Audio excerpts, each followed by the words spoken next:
Assalamualaikum warahmatullahi wabarakatuh. Jumpa lagi bersama saya di channel Rabu Misteri.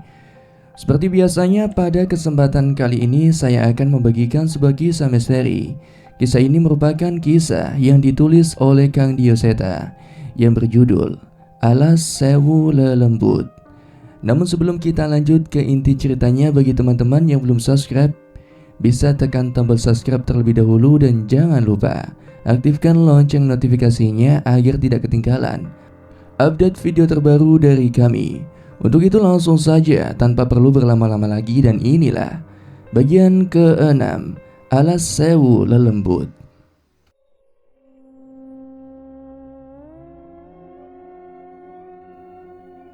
Danan tidak mau kalah. Ia mengincar titik buta makhluk itu dan menyerangnya dengan keris raga sukma. Anehnya serangan mereka menembus begitu saja. Sebaliknya tiba-tiba tangan makhluk itu menjambak Dana dan Cahyo dan membantingnya ke tanah. Sontak mereka pun bergegas berdiri menjauh dari makhluk itu dan ular-ularnya. "Kenapa serangan kita nggak kena?" tanya Cahyo.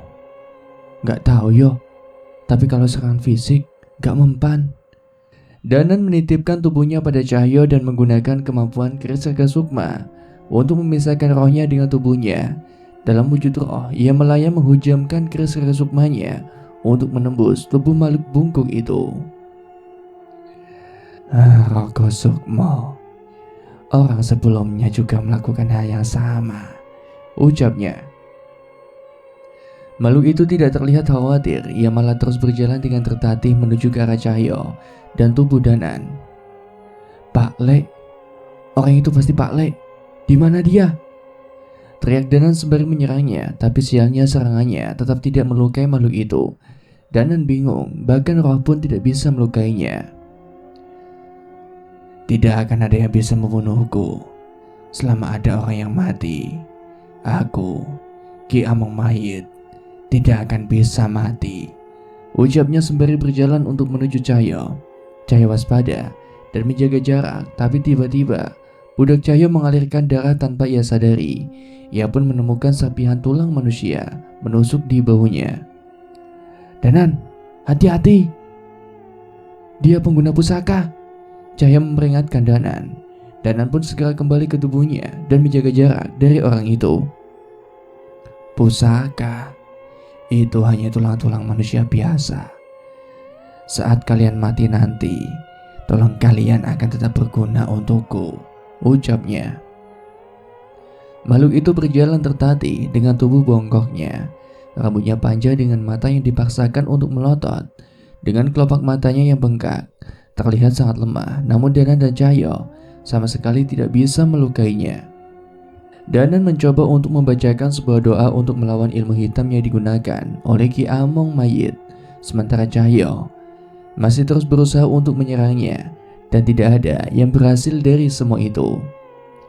Sebaliknya Ki Among Mayit hanya melemparkan serpihan tulang belulang manusia yang sudah ia ukir dengan tajam ke tubuh Dana dan Cahyo. Mereka bisa menghindar, namun benda itu terus kembali menyerang mereka dari banyak sisi.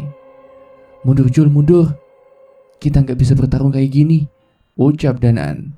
Cahyo menurut pada Danan dan menjauh kembali ke desa. Ki Among Mayit mengejar mereka dengan perlahan sembari menyeret mayat-mayat yang ia temui. "Serangan roh, pukulan, doa dan mantra nggak mempan. Gimana cara kita bertarung?" tanya Cahyo bingung. "Itu juga yang lagi aku pikirin," balas Danan sembari berlari lebih menjauh. Sampainya di desa, Cahyo pun berhenti. Ia melihat mayat-mayat yang bergelimpangan, terpikirkan sesuatu. Atau sebenarnya kita nggak perlu melawannya? Jalannya kan pincang begitu. Harusnya dia nggak bisa ngejar kita kan? Ucap Cahyo. "Bener juga tuh." Danan setuju dengan ucapan Cahyo. Mereka pun berlari menjauh dari Ki Among Mayit dan masuk ke desa lebih dalam. Benar ucapan Cahyo, Ki Among Mayit tidak bisa mengejar mereka. Ia masih berjalan dengan terpincang-pincang jauh di belakang mereka. Tapi ternyata tidak semudah itu. Danan dan Cahyo sudah berlari cukup lama, namun ia tidak melihat ada tempat yang sekiranya bisa menjadi petunjuk untuk mereka mencari Pak Le. Danan pun terhenti dan menarik sarung Cahyo. "Tunggu Jul, ada yang gak beres," ucap Danan. Mereka pun berhenti dan tanpa mereka sadari, sesosok mayat manusia melayang terlempar ke arah manusia dari salah satu gang. Mereka menghindar dan menoleh ke arah itu dan menemukan Ki Among Mayit sudah berada di sana. "Gak mungkin, tadi dia masih di belakang," teriak Cahyo. Danan berpikir sebentar dan melihat sekitarnya. "Lihat bekas darah itu, Jul," ucap Cahyo menunjuk ke salah satu sisi yang tidak jauh dari tempat mereka berdiri. Cahyo melihat ke arah itu dan seketika sadar dengan apa yang terjadi.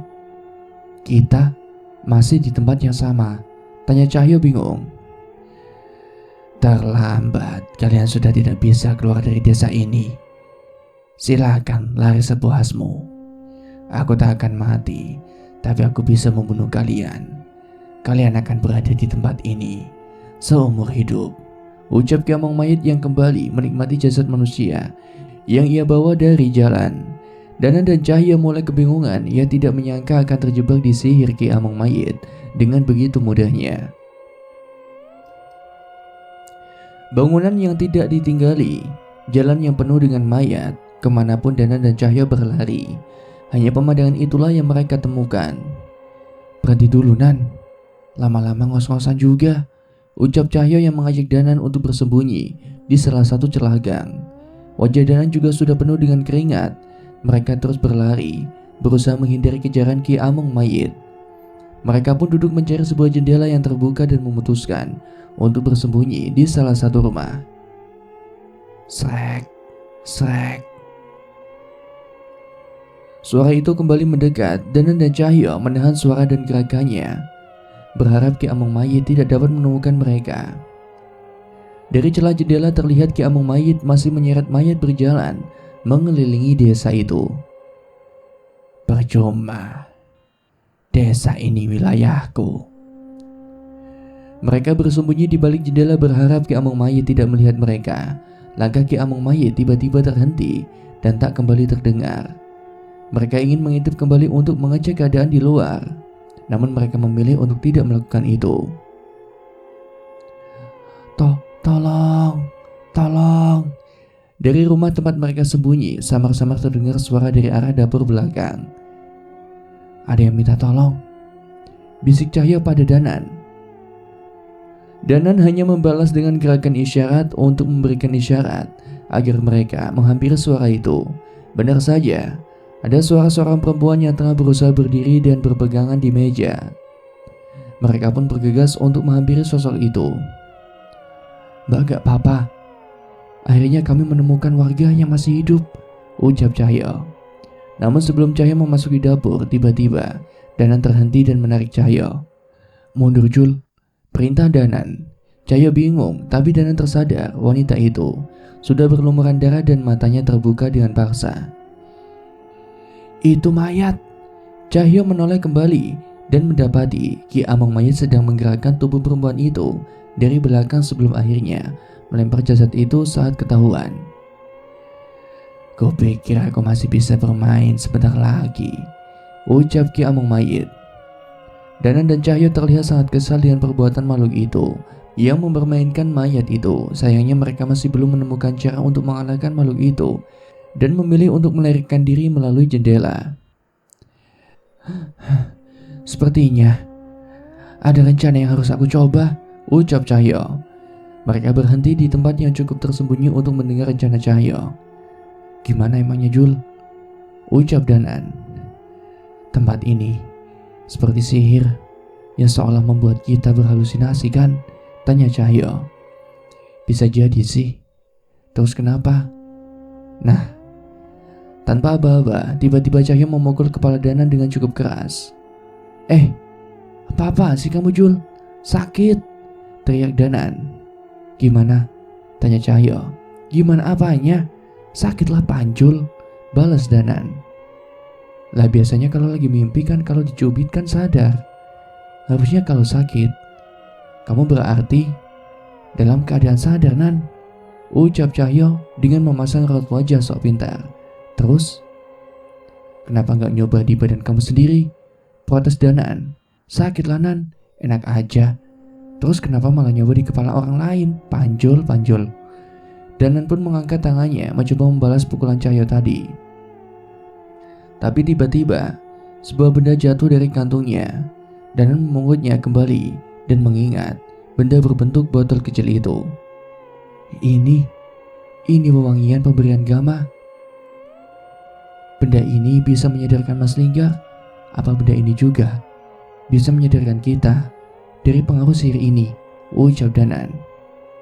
Gak ada cara lain kan buat cari tahu, balas Cahyo sembari mengintip ke selah jalan mencari keberadaan Ki Amung Mayit dan menemukan sosok itu tengah mengarah pada mereka. Danan pun membuka wewangian itu dan membiarkan aroma rempah yang sangat pekat tercium oleh mereka. Mereka tidak dapat menggambarkan apa yang terjadi, namun mereka sadar bahwa ada sesuatu yang tidak sadar berada di alam pikiran mereka yang sekarang sudah menghilang. Di sana, ucap Ki Amung Mayit. Menyadari posisinya diketahui, mereka pun kembali melarikan diri. Tapi kali ini mereka merasakan hal yang berbeda. Pelarian mereka sampai ke balai desa, tempatnya sedari tadi tidak bisa mereka capai. Kita lolos, teriak Cahyo senang. Danan memastikan sekitarnya dan memang mendapati dirinya kali ini berhasil melangkah lebih jauh ke dalam desa. Baru saja mereka hendak merasa senang, tiba-tiba Ki Amung Mayit sudah ada di hadapannya. Aku ra nyangka kowe iso lepas saka ilmuku, ucapnya. Jangan remehkan kami. Berarti sekarang kami bisa mengajarmu, ucap Cahyo yang segera menerjang Ki Amung Mayit dan berusaha untuk memukulnya. Tapi ia tetap terjatuh dan menembus tubuh itu. Kalian meremehkanku ya, balas Ki Amung Mayit. Namun Danan tidak tinggal diam, ia ikut melompat dengan keris yang berada di genggamannya.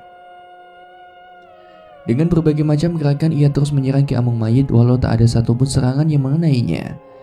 Namun sebaliknya, beberapa kali Ki Amung Mayit menangkap Danan dan membantingnya. Tak sedikit dari luka-luka cakaran terlihat di tubuh Danan. Udah Nan, udah. Kita mundur lagi Nan, teriak Cahyo. Danan tidak menanggapi ucapan Cahyo dan terus menyerang Ki Amung Mayit tanpa disangka. Perlahan beberapa bagian tubuh Ki Amung Mayit berubah menjadi asap hitam. Danan yang menyadari itu sedikit tersenyum dan melanjutkan serangannya. Saat mengetahui rencana Danan berhasil, Cahyo pun menyusulnya dan menahan serangan-serangan yang diarahkan ke Danan. Sementara itu Danan masih terus mencoba menyerang dari jarak dekat. Tidak mungkin. Tidak ada serangan yang bisa menyentuhku, ucap makhluk itu. Berbalik dari sebelumnya, kini tubuh Ki Amung Mayit terlihat memudar bersamaan dengan asap hitam yang berasal dari tubuhnya. Apa yang kalian lakukan? Teriak Ki Amung Mayit yang mencoba untuk mundur, tapi Danan tidak membiarkan itu dan terus menyerangnya. Saatnya kau musnah, teriak Danan sembari menyapu wajah Ki Amung Mayit yang berubah menjadi asap hitam. Saat memastikan Ki Amung Mayit menghilang, Cahyo segera untuk menghampiri Danan dan menanyakan apa yang terjadi. Kok bisa Nan? Tanya Cahyo. Danan mengeluarkan wewangian pemberian Gama yang sedari tadi ia genggam dan menutupnya. Sepertinya aku mulai mengerti kegunaan benda ini, ucap Danan. Ia menjelaskan bahwa mungkin wewangian itu, pemberian Gama itu bisa menetralkan sihir. Mendengar itu Cahyo merasa lega dan terduduk di tanah. Capek Nan. Baru masuk ke sini saja udah dapat lawan sesulit ini, ucap Cahyo. Danan mengambil sebotol air dari tasnya dan menyerahkan pada Cahyo. Nih, minum dulu. Cahyo meminum beberapa teguk dan mengembalikannya pada Danan. Baru saja mereka melepas lelahnya, tiba-tiba ada perasaan mengerikan terpancar dari dekat mereka. Ada seseorang di dekat mereka yang memberi tekanan yang sangat mengerikan. Sontak mereka menoleh ke belakang dan menemukan sesosok makhluk tengah berdiri di atap rumah dengan keris warna merah. Di genggamannya, wujud dan pakaiannya mirip seperti setan-setan di pewayangan. Giginya panjang dengan wajah yang sebagian tubuhnya tertutup oleh rambutnya yang panjang. Tubuhnya pun juga dihiasi oleh baju dan perhiasan kerajaan yang telah lusuh. Nan, hati-hati Nan, ucap Cahyo. Wanasura gemetar, keris Raka Sukma gemetar. Kini mereka sadar ternyata Sosok inilah yang memberi firasat mengerikan saat kedatangan mereka tadi. "Demit goblok, isih durung puas dolanane," ucap sosok itu entah pada siapa. Mereka mencoba untuk menoleh kepada kemana arah wajah makhluk itu memandang, tapi di sana hanya ada jalanan desa dan setumpuk mayat. Tapi ternyata tak lama setelah itu, tiba-tiba salah satu mayat itu berdiri dan berjalan dengan tertatih dan tubuhnya yang bungkuk. "Mbok yo sabar, aku ke asik lo iki," ucapnya. Dana dan Cahyo seketika terkaget melihat sosok itu. Ia mengenal suara itu dan mengetahui dengan jelas sosok itu dari bentuknya. Itu Ki Amung mayit. Bukannya tadi dia sudah kalah?" tanya Cahyo. Mendengar ucapan Cahyo, Ki Amung mayit menoleh ke arah Danan dan Cahyo. "Kalah? Jangan meluculah. Bahkan menyentuhku saja kalian tidak sanggup," ucap sosok itu yang perlahan berubah menjadi asap hitam dan mendahului makhluk yang baru datang tadi untuk masuk ke dalam desa. Mereka berdua meninggalkan Danan dan Cahyo, seolah ada sesuatu yang sangat penting yang harus mereka lakukan. "Jangan pergi! Kalian kemanakan Pak Le?" teriak Cahyo. Namun mereka tidak peduli dan terus masuk ke dalam desa. Danan dan Cahyo pun mengikuti mereka hingga sampai di ujung desa yang sudah masuk ke dalam salah satu sisi alas wetan. Seketika perasaan mereka jauh menjadi lebih tertekan. "Sudah beberapa kali aku ke alas wetan, tapi tidak pernah merasa semengerikan ini," ucap Cahyo. Danan mengangguk sembari mulutnya terus mengalunkan doa untuk menjauhkannya dari hal-hal buruk yang mungkin menyerang mereka. Berbeda dengan saat awal masuk desa tadi yang dipenuhi oleh mayat, tempat mereka berdiri saat ini terdapat banyak darah yang berceceran, hanya sedikit mayat yang terlihat. "Jangan kabur woi, ini semua pasti ulah kalian," teriak Cahyo yang segera menyusul kedua demit itu. Tak mempedulikan ucapan Danan dan Cahyo, mereka hanya terus melangkah seolah apa yang mereka tuju begitu penting. Cahyo dengan nekat menyerang Ki Amung mayit, sementara Danan menghunuskan kerisnya pada demit yang menggenggam keris merah itu. Tapi seperti sebelumnya, serangan Cahyo yang hanya menembus tubuh Ki Amung mayit, sementara keris Danan sama sekali tak mampu menembus tubuh demit itu.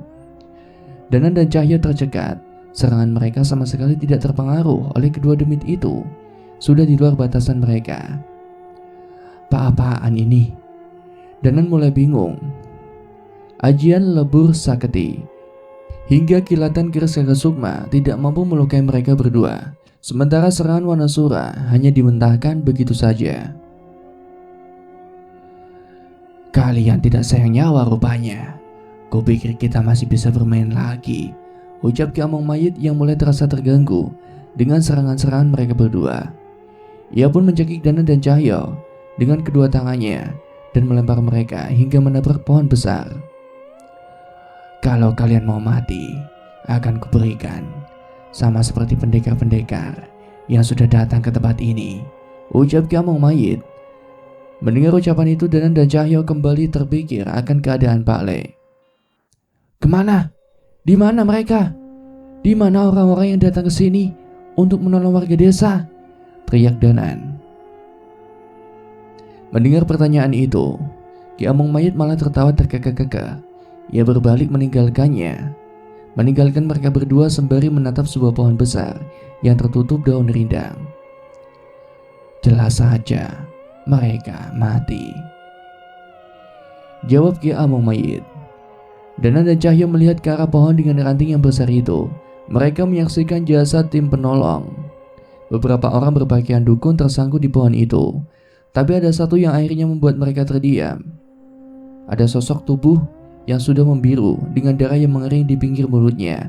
Jasad itu tertunduk di salah satu ranting dengan sebuah keris menancap di dadanya. Gak mungkin, Pak Le. Gak mungkin Pak Le." Danan masih tidak percaya. Wajah mereka pucat, tubuh mereka lemas seketika melihat jasad Pak Le tertancap di pohon itu. Dengan mengenaskan, napas Cahyo semakin menderu, menahan kesedihan sekaligus kemarahan yang mulai muncul. "Pak Le!" Cahyo berteriak, bersamaan dengannya terdengar auman Wanasura dari dalam tubuh Cahyo. Danan menyeka air matanya, ia sama sekali tidak bisa menahan emosinya. Ternyata satu rombongan. Kalian harus melihat nanti saat darahnya diperah. Tawa Ki Among Mayit. Mendengar ucapan itu amarah cahaya memuncak. Danan pun tak dapat berpikir jernih dan menghunduskan kerisnya pada tubuh Ki Among Mayit yang tidak bisa tersentuh itu. Berkali-kali serangan itu menyapu tubuh Ki Among Mayit, namun semua itu hanya menembus asap hitam dan wujud tubuhnya. Danan juga menggunakan wewangian yang diberikan oleh Gama untuk memusnahkan sihir Ki Among Mayit. Namun sayangnya, tidak berhasil seperti tadi. Itu bukan sihir, itu adalah tubuh asli Ki Among Mayit, sehingga wewangian pemberian Gama tidak bekerja padanya. Sementara itu Cahya menyusul dengan menghajar Ki Among Mayit, namun pukulannya menembus dan menggetarkan tanah. "Apa yang kalian lakukan pada Pak Le?" teriak Cahya sembari mengamuk. Ki Among Mayit menangkap Cahya dan melemparkannya hingga menabrak sebuah rumah. Cahya segera berdiri dan melompat menghancurkan rumah itu dan kembali menyerang. Rumah-rumah di desa itu menjadi sasaran amukan mereka berdua. Beberapa kali mereka dilontarkan, tetapi mereka harus terus mencari cara untuk membalaskan perbuatan mereka pada Pak Le. Napas Danan semakin menderu, kilatan-kilatan keris Kakak Sukma melesat mengitari desa mengincar lawannya. "Ki Among Mayit, tinggalkan mereka. Biarkan demit alas itu yang membunuh mereka," perintah demit yang membawa keris merah itu. Ki Among Mayit terlihat kecewa dengan perintah itu. Ia pun mundur kembali melangkah masuk ke dalam hutan. Sementara sekali lagi ular-ular terjatuh dari langit menghujani Danan dan Cahya. Danan dan Cahya yang tengah termakan emosi pun membantai ular-ular yang mendekat padanya. Tapi ternyata ular-ular itu hanyalah penyebutan dari sosok-sosok setan yang tiba-tiba muncul di sekeliling mereka. "Brengsek, pengecut, hadapi kami kalau berani," teriak Cahya. Namun sebelum menyusul Ki Among Mayit, setan-setan itu mengerubuti Danan dan Cahya untuk menghabisi mereka. Duar. Kembali sebuah rumah hancur dan sebuah pohon tumbang. Mereka menabrak puluhan demit yang mengepung mereka dan membuat desa itu porak-poranda. Puluhan setan itu tidak mampu menandingi Danan dan Cahya, tapi sialnya setan lainnya terus bermunculan untuk menyerang mereka. Napas Danan sesak, amukan menghabiskan napasnya. Namun itu tidak dapat melegakan rasa sesak saat mengetahui kematian Pak Le. "Ah, setan biadab!" teriak Danan. Kilatan putih di keris Sukma Geni memerah, tapi menyala di setiap tempat yang tergores oleh keris itu. Seolah menggambarkan kemarahan Danan, setan-setan itu mulai terbakar oleh serangan Danan. Tapi tidak hanya itu, tangan Danan juga ikut terbakar dengan api amarah Sukmanya sendiri. "Mati, kalian harus mati!" teriak Danan bengis berdampingan dengan hantaman Wanasura yang menggentarkan tanah. Melihat keadaan semakin kacau, Ki Among Mayit dan setan keris merah itu terhenti dan menoleh kembali ke arah mereka berdua. "Kalau tempat ritual sampai hancur, kita akan repot. Habisi saja mereka," perintah setan keris merah itu. Ki Among Mayit menurut, walaupun sedikit kecewa karena mainannya harus dihabisi. Tapi sebelum melangkah lebih jauh lagi, tiba-tiba melesat sosok dengan cepat, menembus kerumunan setan dan menghajar Danan dan Cahya secara bersamaan. Blar, duar, dok. Danan dan Cahya terpental dengan wajah yang babak belur dalam seketika. Ia tidak dapat melihat sosok yang menyerang mereka. "Aku saja yang akan membunuh mereka. Kalian sudah ditunggu di tempat ritual." Danan dan Cahya tidak bisa melihat sosok yang membuat mereka babak belur, tertutup oleh sekumpulan setan-setan itu. "Aku kurang ngerti omonganmu, Kang Jawir," ucap Ki Among Mayit. "Aduh, repot pisan. Sudah cepat ke tempat ritual. Aku yang bunuh mereka. Tidak akan lama seperti kalian," teriak orang itu. Sosok itu adalah Kang Jawir, sosok yang persis Danan hadapi bersama Pak Le di desa Diriga sebelumnya. Kang Jawir kembali menghajar Cahya hingga terpental. Hanya dalam beberapa pukulan Cahya yang diselimuti Rawanasura bisa memuntahkan darah. Setelah itu ia melompat dan menari mengincar Danan. Danan sudah siap dengan kerisnya. Ia menahan rasa sakit di tangannya dan mengayunkan keris itu ke arah Kang Jawir. "Kita ketemu lagi ya. Nada Kang Jawir. Cahyo memaksakan dirinya membantu Danan. Walau begitu mereka semua tetap terpojok. Di tengah amarah itu, Danan tidak punya pilihan lagi selain meletakkan kerisnya di hadapan dadanya dan membacakan mantra leluhur. Tapi sebelum sempat melakukan itu, Kang Jawir menangkap wajah mereka berdua dan menghantamkannya ke sebuah rumah hingga hancur.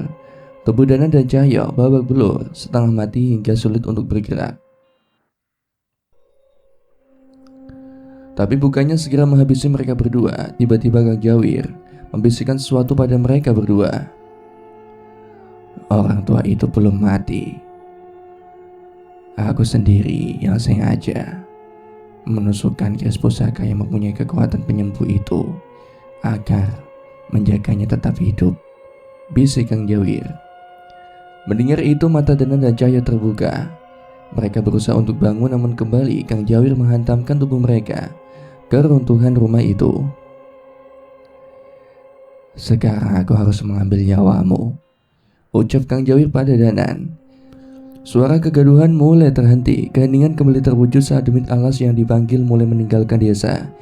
Ki Among Mayit dan demit yang membawa keris merah itu menoleh dan melihat Kang Jawir muncul menyusulnya.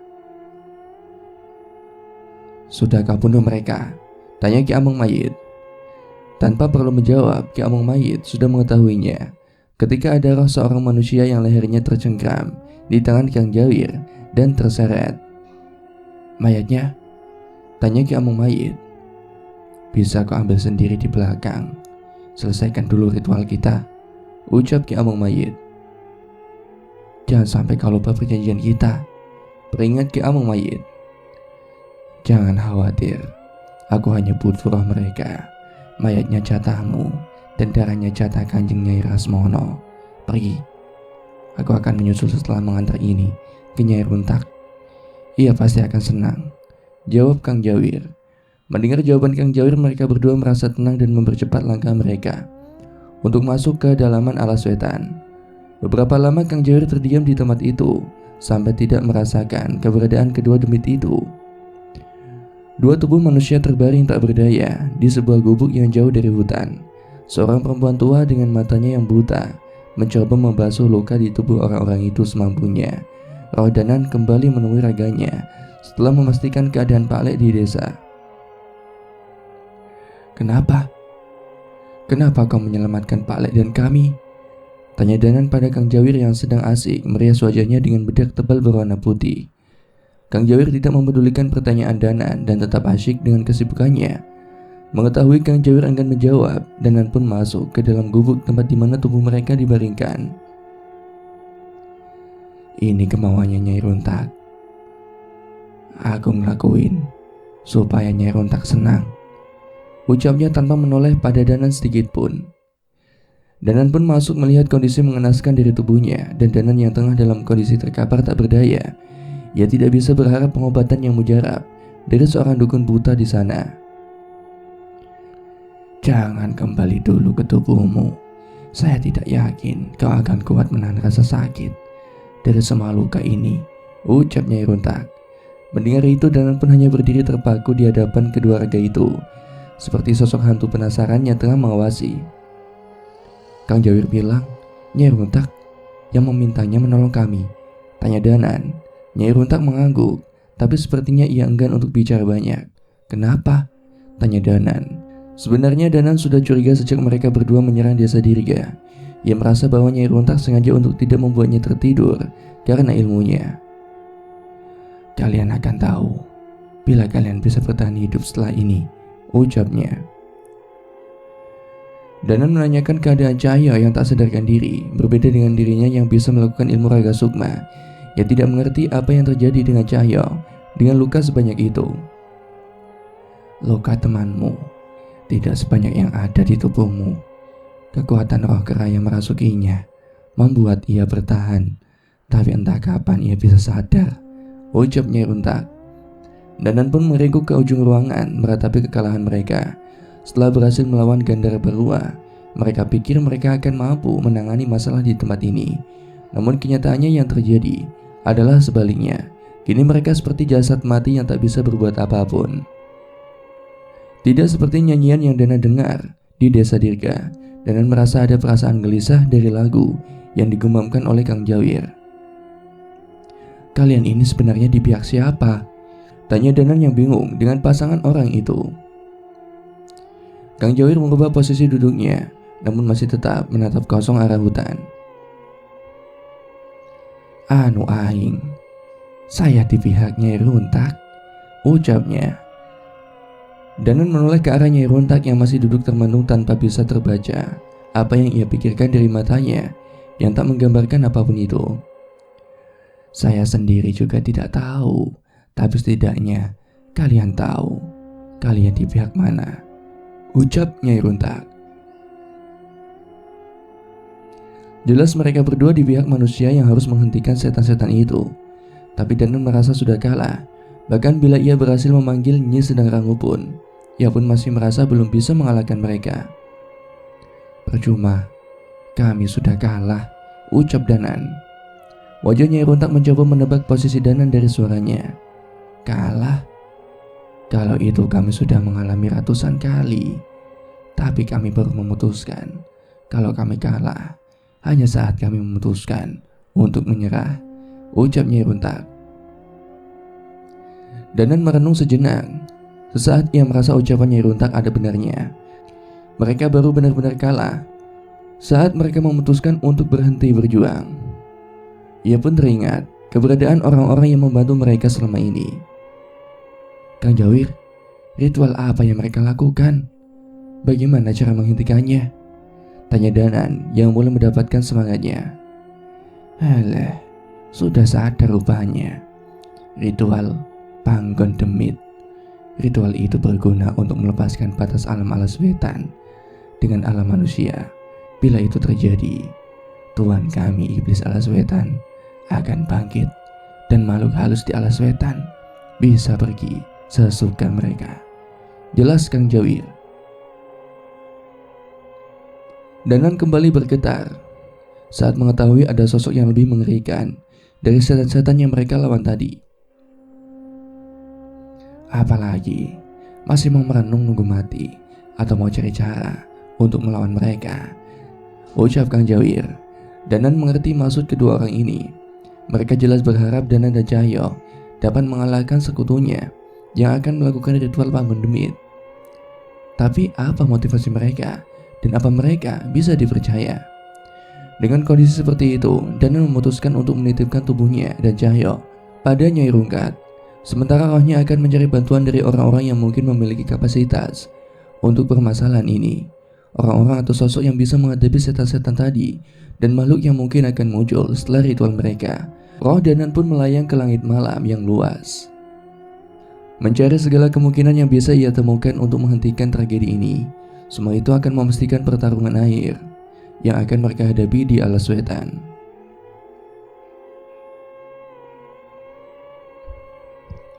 Di desa Kandimaya, Naya terbangun di tengah malamnya. Perasaan berkecamuk muncul dari mimpinya seolah yang begitu nyata. Danan, Naya sangat sulit menyangkal firasatnya. Sebagai seorang wanita yang merasakan hal yang mengerikan terjadi pada Danan. Tapi bukan itu saja yang membuatnya terbangun. Ada mimpi yang terjadi selama berulang kali yang membuatnya gelisah. Tapi kali ini ia memutuskan untuk menceritakan mimpinya pada Nyai Kirana, ibunya Danan. Bukan tanpa alasan, tapi mimpinya berhubungan dengan tempat di mana ayah Danan dimakamkan, yaitu di Bukit Batu. "Saya dihantui sosok penunggu Bukit Batu, Bu. Seolah saya dipanggil untuk ke sana," cerita Naya. Nyai Kirana mendengarkan cerita Naya baik-baik, sembari mencoba mengerti kegelisahan Naya akan Danan. Sepertinya hal serupa yang dirasakan oleh Nyai Kirana.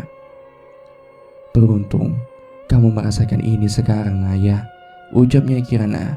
"Kok, kenapa beruntung, Bu?" "Hal terberat menjadi pasangan seorang seperti Danan dan ayahnya adalah terus yakin bahwa mereka akan baik-baik saja, sementara kita tahu mereka selalu berurusan dengan maut," jelas Nyai Kirana. Naya mengangguk dengan matanya yang berkaca-kaca. Ia terus melihat telepon genggamnya berharap ada pesan dari Mas Danan. Biar Danan berusaha dengan perjuangannya sendiri. Sebaiknya kamu juga harus berjuang dengan masalah dengan mimpimu itu. Lanjutnya Kirana. Naya setuju dengan perkataannya Kirana. Ia pun memutuskan untuk naik ke Bukit Batu, tempat di mana ayah Danan dimakamkan. Nyai Kirana ikut menemani Naya sekaligus menjenguk kuburan suaminya itu. Siang itu mereka menghabiskan waktu di Bukit Batu sembari nyekar makam ayah Danan. Mereka membersihkan sekitar makam sekaligus mengirimkan doa. Naya membawakan beberapa makanan untuk mereka nikmati di sana sembari menatap desa dari ketinggian. Namun Naya masih tetap pada tujuannya mencari tahu tentang sosok yang hadir di mimpinya. Buto Lirang sudah tiada. Apa mungkin masih ada penunggu lain di bukit ini ya, Bu? Tanya Naya. Nyai Kirana menghela napas panjang, mencoba mencari jawaban terbaik untuk ia ucapkan. Tempat ini itu terlalu indah, Naya. Seharusnya banyak sosok yang ingin menunggu Bukit Batu ini, balas Nyai Kirana. Dari ucapan Nyai Kirana, Naya mengambil kesimpulan bahwa mungkin ada sosok lain yang sudah mengambil peran Buto Lirang. Sayangnya sampai matahari hampir tenggelam mereka tidak menemukan petunjuk apapun. Ya udah, Bu, kita turun saja. Mungkin Naya hanya terlalu khawatir sampai ke bawah mimpi, kata Naya. Iya, yang penting sekarang kamu udah tenang dan gak penasaran lagi, tanya Nyai Kirana. Naya mengangguk dan berterima kasih pada Nyai Kirana. Mereka pun membereskan barang-barangnya dan bersiap untuk turun. Tapi sebelum sempat mereka meninggalkan tempat itu, tiba-tiba terdengar suara klotak-klotak. Naya dan Nyai Kirana terhenti. Mereka kembali menoleh ke belakang mencari asal suara itu. Klotak. Suara itu berasal dari salah satu tempat di bawah pohon besar. Nyai Kirana yang menyadari tempat itu pun segera mendekati tempat itu. Bu, hati-hati, Bu, ucap Naya yang terus memegangi Nyai Kirana. Mereka pun terus menajamkan telinganya mencari asal suara itu. Dan saat sudah memastikannya, Nyai Kirana memaksa untuk menggali tanah tempat asal suara itu dengan tangannya. Bu, kenapa digali? Emangnya itu tempat apa, Bu? Tanya Naya. Di sini, Naya. Di sini tempat ibu memakamkan pusaka-pusaka Mas Bisma, ayah Danan, ucap Nyai Kirana. Mendengar ucapan itu, Naya pun ikut membantu menggali, tapi langit sudah mulai memerah dan malam sudah siap menjemput. Nyai Kirana terlihat cemas. Naya tidak bertanya terlalu banyak dan hanya terus menggali hingga tangan mereka menyentuh sebuah benda. Kendi tanah liat. Masih terlalu jauh untuk menggali keseluruhan, tapi Nyai Kirana dapat segera mengetahui bahwa pusaka-pusaka suaminya itu masih berada di sana. Nyai Kirana merasa lega, walaupun menurutnya pusaka itu tidak lagi memiliki isi ataupun kekuatan. Ia masih tidak tenang bila ada yang memanfaatkan benda itu dengan tujuan buruk. Tapi Naya terlihat aneh. Ia memperhatikan sosok bayangan yang muncul dari kendi itu. Ia menatap tinggi ke arah atas pohon, tempat di mana kendi itu dikuburkan. Nyai Kirana menyadari keanehan pada Naya dan ikut melihat ke arah kemana Naya memandang. Itu, Bu, itu sosok yang ada di mimpi Naya, ucap Naya. Nyai Kirana terperanjat, dia pun segera mendekat dan menggandeng Naya. Saat melihat sosok yang dilihat Naya, ada sosok makhluk besar yang sedang berdiri, mematung, memandang ke arah Naya. Ia tersenyum sambil memamerkan gigi-giginya di hadapan mereka berdua. Sosok besar melebihi pohon terbesar yang ada di puncak Bukit Batu itu. Benar, Naya, itu dia. Dialah penjaga Bukit Batu yang baru, ucap Nyai Kirana seolah mengenali sosok itu. Langkah seorang anak perempuan mendekat untuk menuju ke sebuah rumah di bawah pohon yang besar. Sebuah rantang susun ia bawa dengan hati-hati sembari mengamati ke sekeliling rumah itu. Eyang, ini Arum, ucap anak perempuan itu sembari mengetuk pintu rumah itu. Suara langkah tertati mendekat membukakan pintu untuk Arum. Terlihat Nyai Jombrong sedang merapikan rambutnya yang belum sempat ia sanggul. Ini ada lauk, Eyang. Arum sama ibu yang masak, ucap Arum.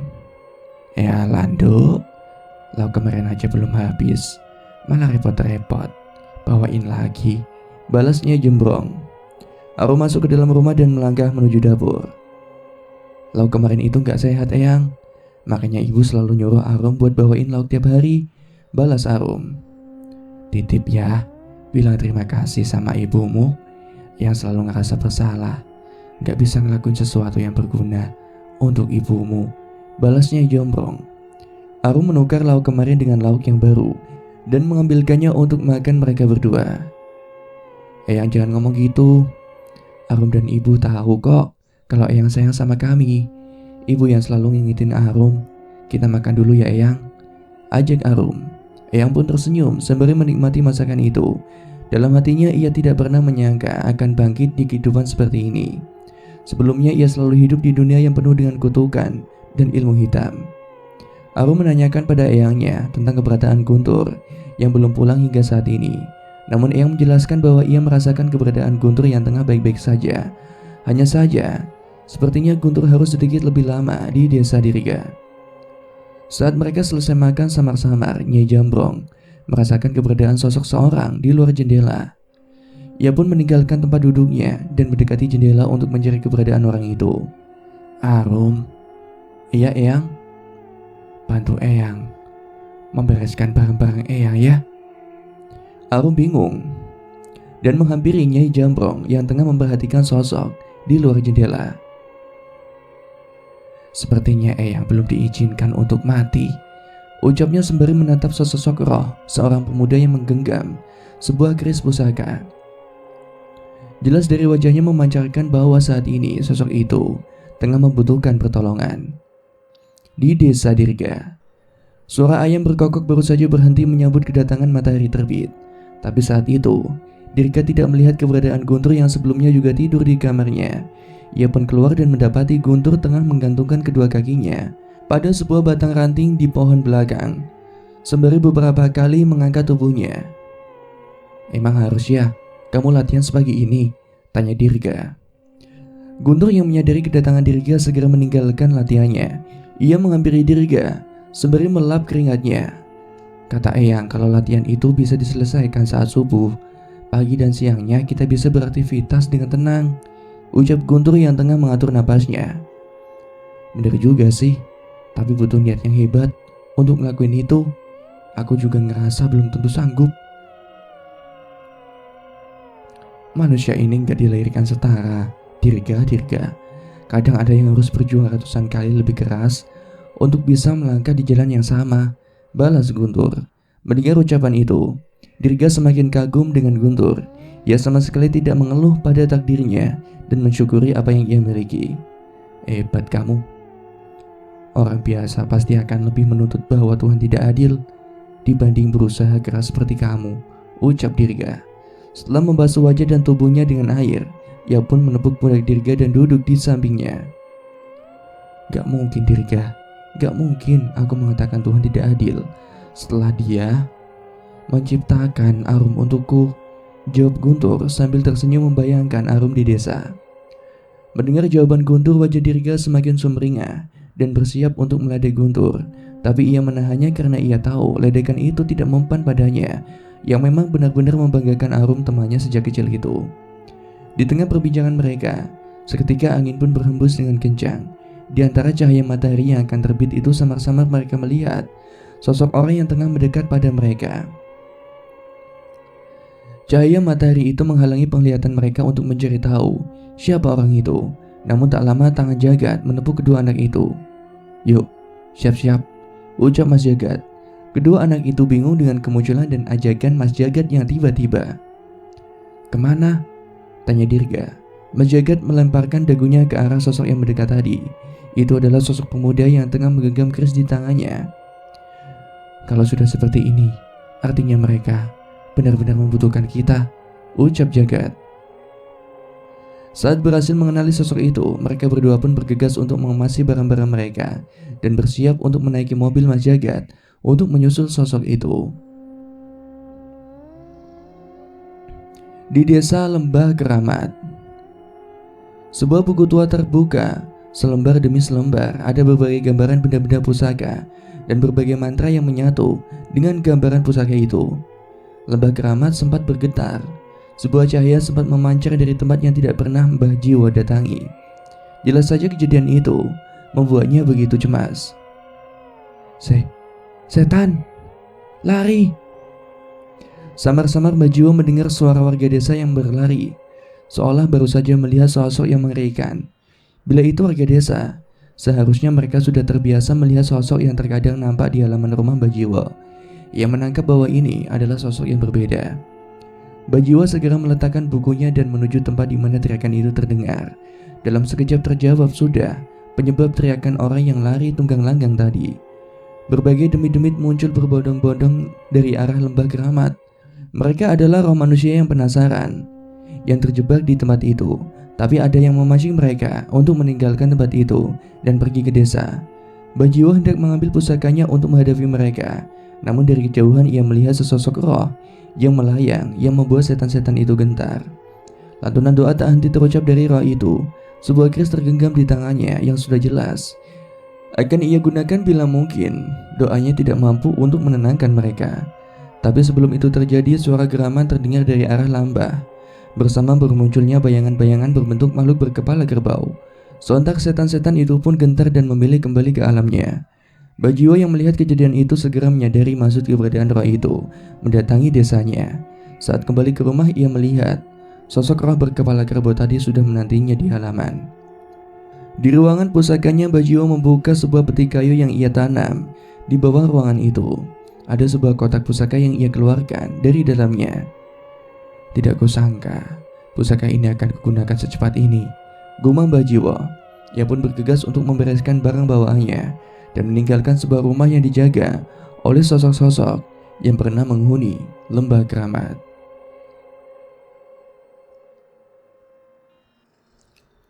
Suara deru mesin mobil mengerang begitu keras, menggerakkan mobil jaga secepat mungkin untuk menuju sebuah tempat yang ditunjukkan kepadanya. Rasa khawatir dalam dirinya mendorongnya untuk segera sampai ke tempat terpencil itu. Astaga Mas Jagat, istighfar Mas, kira Dirga yang ketakutan sambil memegangi handle di samping atas jendela. Iya Mas, eleng Mas, aku belum nikahin Arum, teriak Guntur yang nyalinya ciut seketika. Sabar, ini darurat, balas Jagat yang bukannya melambatkan mobilnya, malah semakin menekan pedal gasnya.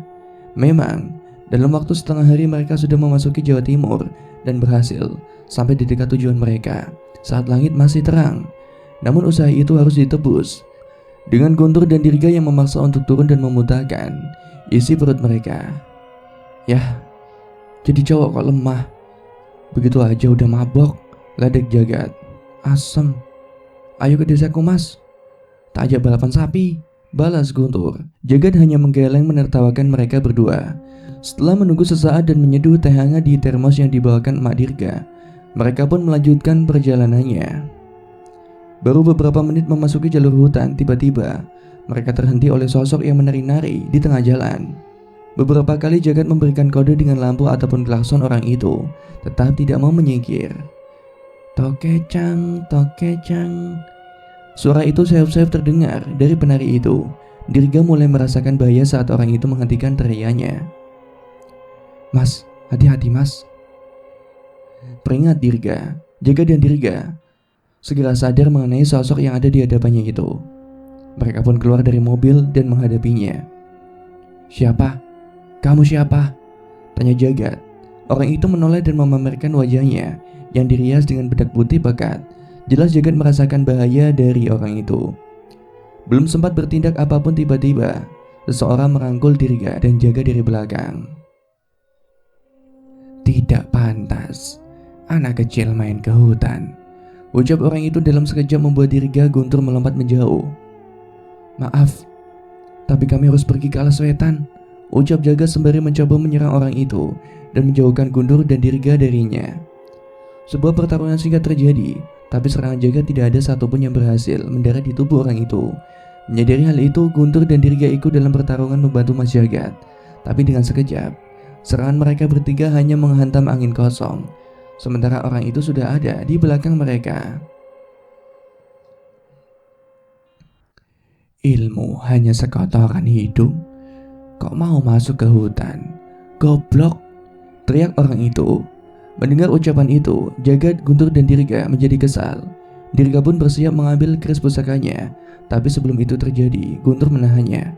Tunggu, ucap Guntur. Kenapa? Makhluk itu tidak bisa meremehkan kita. balas Dirga. Entah mengapa aku merasa orang itu sedang memuji kita, ucap Guntur. Dirga mengernyitkan dahinya, tak mengerti dengan maksud Guntur. Ia sama sekali tidak melihat bahwa tujuan orang itu, yang seperti Guntur katakan.